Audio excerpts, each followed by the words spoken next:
Olá, você acredita que estamos chegando ao fim do mundo? Esta é uma pergunta que tem sido feita em vários momentos ao longo de toda a nossa história humana por várias sociedades. E a nossa sociedade, nesses dias, tem se perguntado: será que estamos chegando ao fim do mundo? Há pouco tempo atrás, lançou-se o filme 2012. Na verdade, 2012 é uma forma caricata de interpretação da proposta maia, ou do calendário maia, que falava sobre o fim do mundo. Inclusive apontando agora para o dia 21 de dezembro de 2012, como o fim desse ciclo, portanto, o fim do mundo. No entanto, nós precisamos nos perguntar até que ponto a previsão maia está correta. Aliás, se formos olhar ao longo da história, vamos descobrir que muitas pessoas e muitas sociedades resolveram prever o fim do mundo.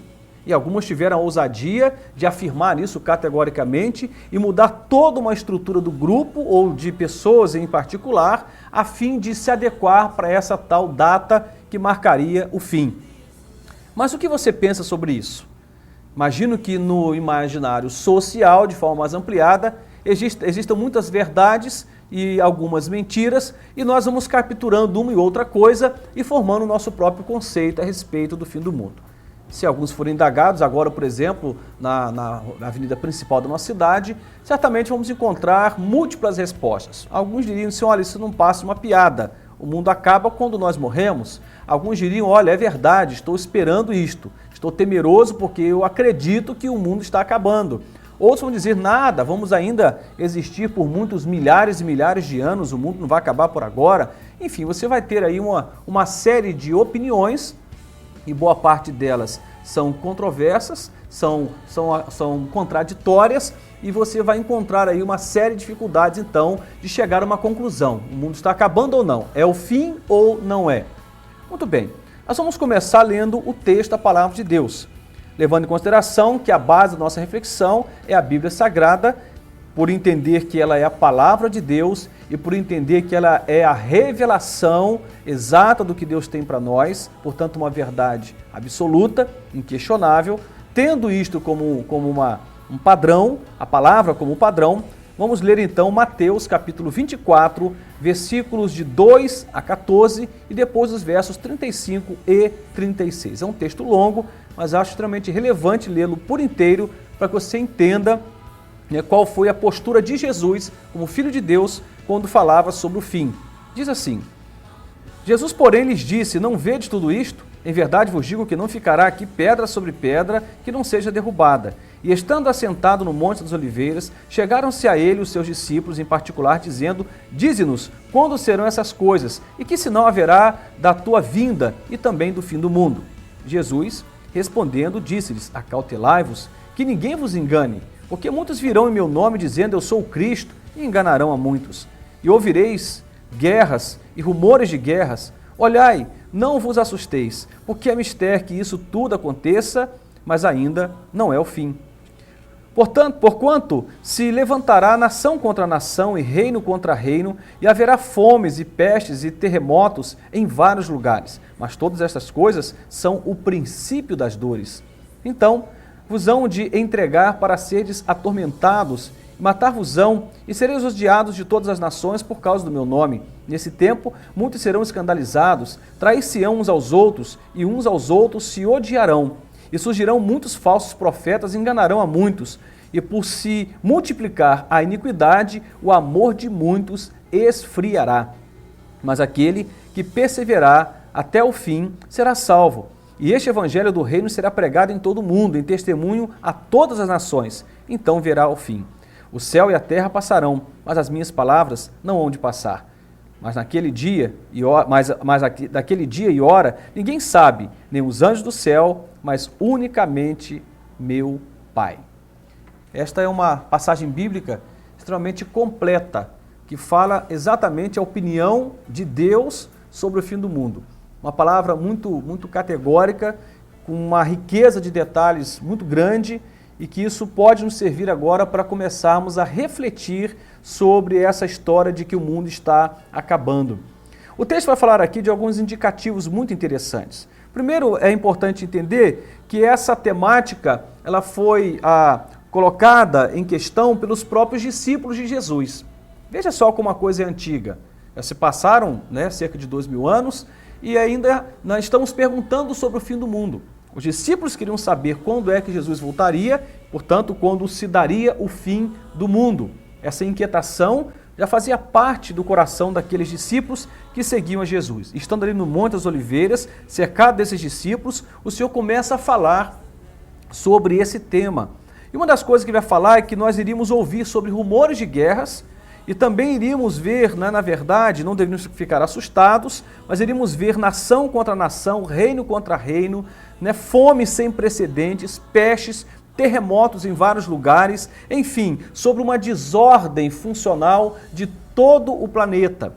E não somente do planeta como uma estrutura física, mas também da sociedade de uma forma geral, uma disfuncionalidade completa em toda a estrutura em que nós vivemos. Mas ele diz aqui, quando você começar a ouvir falar de guerras ou rumores de guerras, de nação contra nação, de reino contra reino, de fome sem precedente, de pestes que se espalham, de terremotos em vários lugares, diz, olha só, mas todas essas coisas são apenas o princípio das dores. Ou seja, isso não quer dizer que é o fim, mas apenas o princípio das dores. Depois ele vai dizer aqui que muitos ficariam escandalizados, queriam trair-se uns aos outros, se odiariam. Diz aqui ainda que por causa da iniquidade que se multiplicaria, o amor de muitos iria se esfriar. Deixa bem claro o texto sagrado de que uma das marcas que precederia o fim do mundo seria o esfriamento do amor. E aí é uma coisa interessante, vou abrir um parênteses aqui para pensar com você sobre os vínculos que estão estabelecidos entre as pessoas nessa nossa sociedade contemporânea. São vínculos pobres. Havia um tempo em que mãe gastava tempo com o filho, havia tempo, isso já se passaram, foram décadas atrás, em que filhos honravam pai e mães e que tinha vínculo sólido com esses pais. Você vai olhar para a história do passado, vai ver que amizades duravam 30, 40 anos. A história de pessoas e empresas, alguns chegavam a aposentar na mesma empresa, porque os vínculos eram fortes. Havia afetos, havia um respeito e uma série de outros valores que aproximavam as pessoas. E a marca da nossa sociedade é uma fragilidade extrema quanto aos vínculos sociais. E o que é que promove vínculo entre as pessoas, se não amor?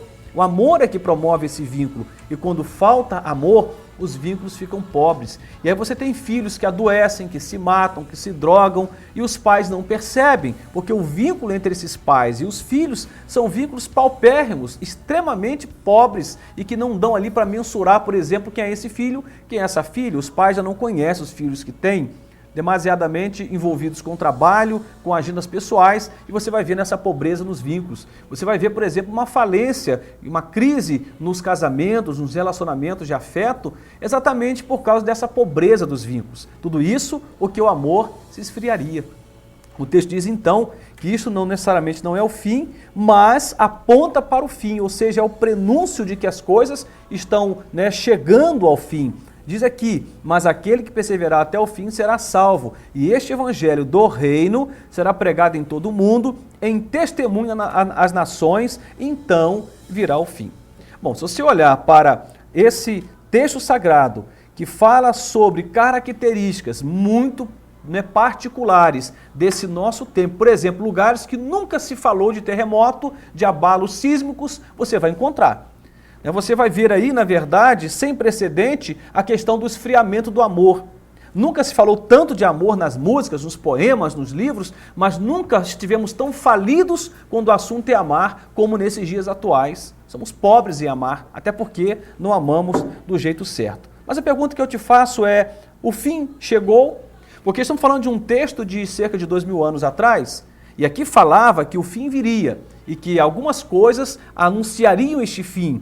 Seria um prenúncio neste fim. E aí o texto sagrado é bem claro de falar sobre características, sobre situações que marcariam esse fim. Eu quero ler com você um outro texto sagrado que está registrado em 2 Timóteo, capítulo 3, de 1 a 5. que vai falar das características, das personalidades que habitariam, né, esses últimos dias. Marcas da sociedade que estaria ali envolvida nesse momento da história em que o fim aconteceria. Escute só. Sabe, porém, isto, que nos últimos dias sobrevirão tempos trabalhosos ou difíceis, porque haverá homens amantes de si mesmos, avarentos, presunçosos, soberbos, blasfemos, desobedientes a pais e mães, ingratos, profanos, sem afeto natural, irreconciliáveis, caluniadores, incontinentes, cruéis, sem amor para com os bons, traidores, obstinados, orgulhosos, mais amigos dos prazeres do que amigos de Deus, tendo aparência de piedade, mas negando a eficácia dela. 2 Timóteo 3, de 1 a 5. Então esse texto sagrado corrobora, contribui para que a gente, junto com o texto de Mateus, em que Jesus se propõe a falar sobre o fim do mundo, pensar sobre características, não só da sociedade, mas também das personalidades. Como que seria o homem que marcaria esse prenúncio do fim? O texto diz aqui que nos últimos dias, ou seja, próximo ao fim, iriam ter tempos difíceis ou trabalhosos. E aí o homem que aparece aqui, ou o ser humano que aparece aqui é um ser humano amante de si mesmo, um ser humano soberbo, um ser humano que faz do dinheiro seu Deus, portanto avarento, um ser humano cruel, sem amor para com os outros, ainda mais traidores, orgulhosos, amigos dos prazeres. Vou abrir um outro parênteses. O hedonismo é um movimento um pouco antigo, não é da agora, mas nós somos uma sociedade hedonista, amigos do prazer. Fazemos aquilo apenas que nos dá prazer, numa celebração dos sentidos, como se tudo que dá prazer, então é bom, eu faço, e o que não dá prazer, eu excluo da minha vida. O detalhe é que, por exemplo, obedecer a Deus nem sempre é tão prazeroso assim.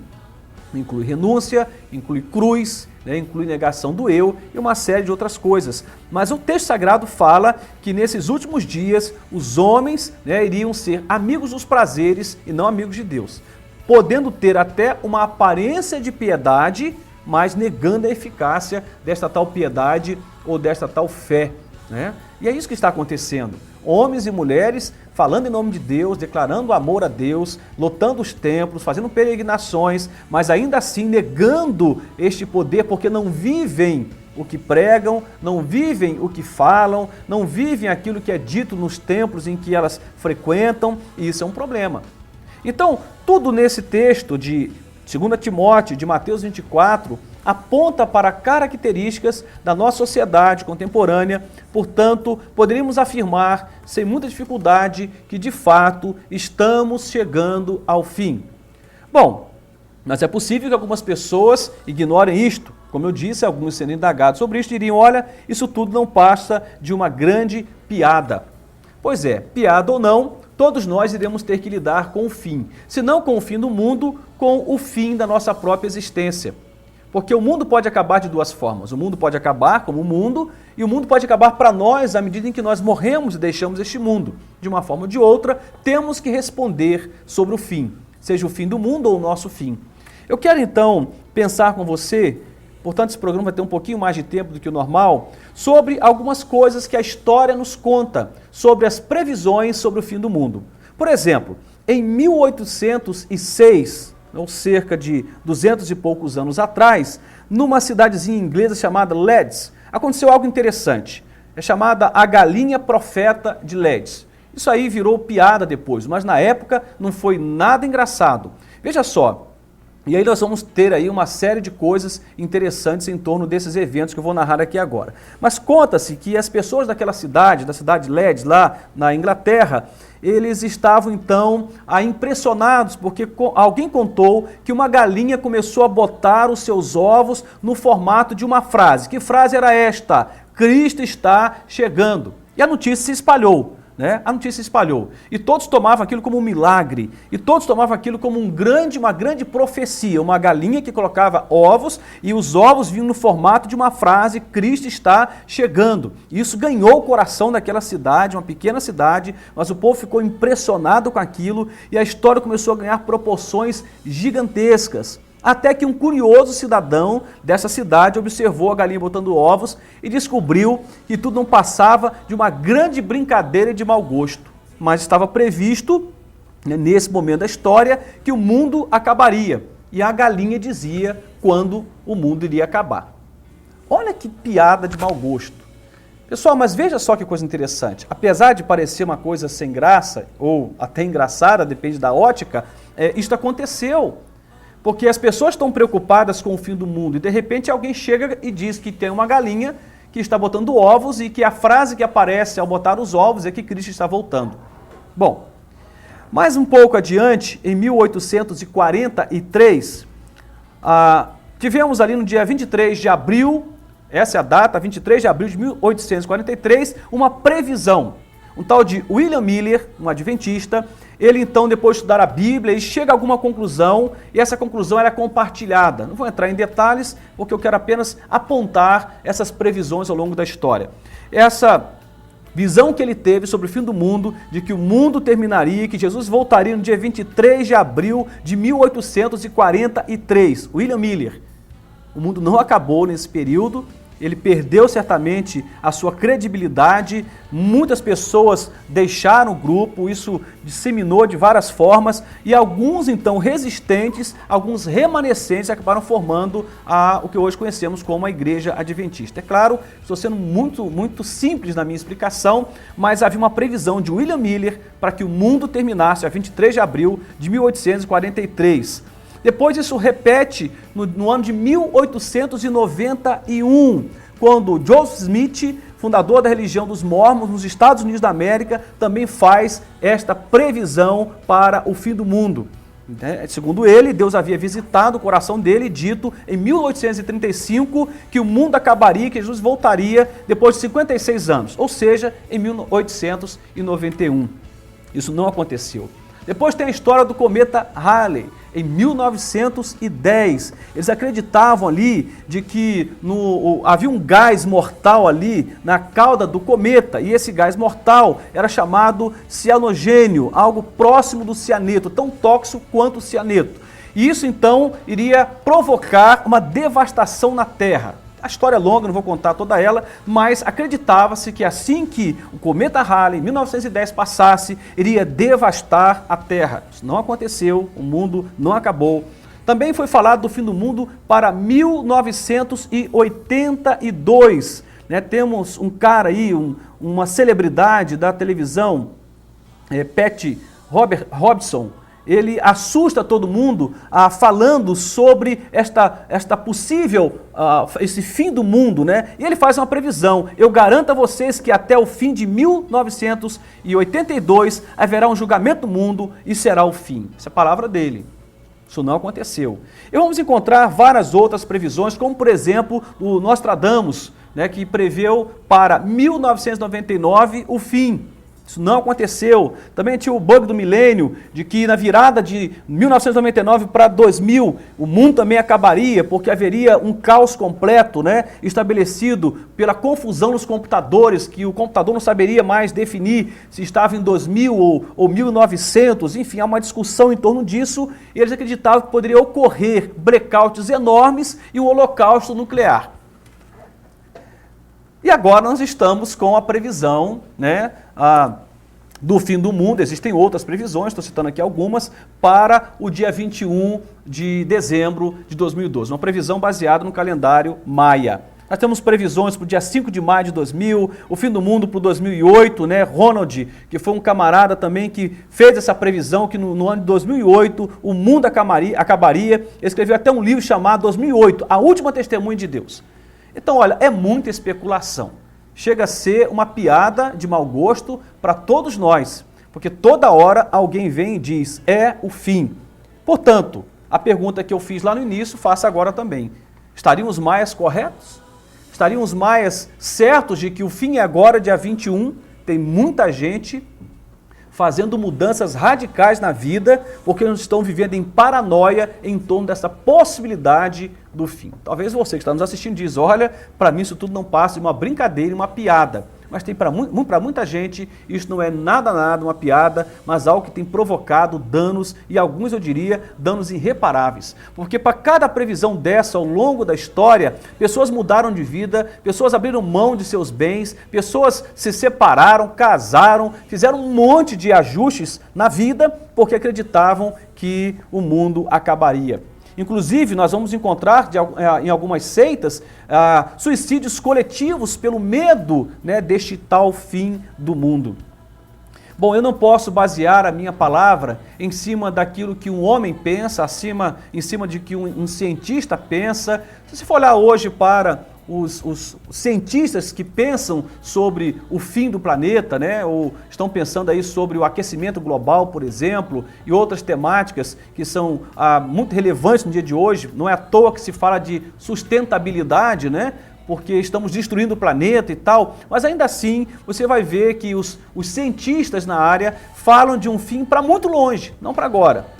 Quem estaria certo? Os maias que falam do fim agora ou os cientistas que falam, né, do fim para alguns milênios na frente?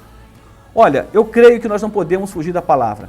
E a Bíblia Sagrada vai nos dizer algo. Eu quero pensar e encerrar o meu raciocínio em cima deste texto sagrado. Escute só o que diz a palavra de Deus. São dois textos, né, de muita relevância. Primeiro, o próprio Mateus, capítulo 24, verso 36, afirma: mas naquele dia e hora ninguém sabe, nem os anjos do céu, mas unicamente o meu Pai. O próprio Jesus Cristo, o Filho de Deus, quando indagado pelos discípulos sobre o fim, ele diz: mas daquele dia e hora ninguém sabe. Escute só, ninguém sabe, nem os anjos do céu, mas unicamente o meu Pai. Veja só que coisa forte esse texto nos diz aqui. Está dizendo que nenhuma dessas pessoas que fizeram previsões sobre o fim estavam autorizadas a fazê-las. Porque todas essas pessoas que fizeram previsões para o fim faziam por conta própria, por risco próprio, porque não estavam autorizadas por Deus. Somente o Pai, somente Deus, o Criador de todas as coisas, sabe o dia e a hora. Todos os sinais que nós encontramos em Mateus 24, em 2 Timóteo, capítulo 3, que nós lemos, todos esses sinais, de fato, apresentam para nós características muito particulares desse nosso tempo, desse nosso momento histórico. No entanto, pense nisso comigo, isso não é o bastante para afirmarmos que o mundo vai acabar dia 21, nem mesmo dia 23 ou 25 ou qualquer outra data, porque nós não sabemos o fim. Diz a palavra de Deus que este dado, esta informação, só quem sabe é o Senhor.